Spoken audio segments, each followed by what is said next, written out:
Hey everyone, in today's video I'll show you how to update Microsoft Excel on your computer.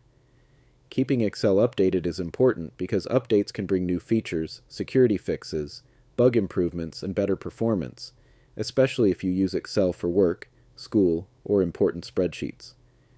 Before you start, make sure to save any spreadsheet you're currently working on. If your file is saved to OneDrive, also make sure it is finished syncing before you begin. Now, open Microsoft Excel.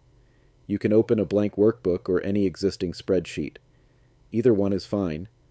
Once Excel is open, go to the top left corner and click on File. This will open the main Excel menu. Now look at the bottom left side of the screen and click on Account. On this page, look for the section called Office Updates. Next, click on Update Options.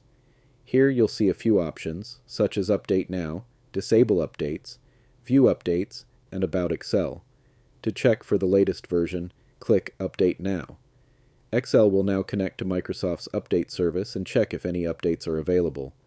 If there is an update, it will start downloading and installing automatically. During the update, Excel may ask you to close Microsoft Office apps like Word, PowerPoint, Outlook, or Excel itself. So make sure everything is saved before you continue. Once the update is complete, reopen Excel. And that's it. That's how you update Microsoft Excel on your computer. If this video helped you, please give it a thumbs up, and don't forget to subscribe for more simple software tutorials.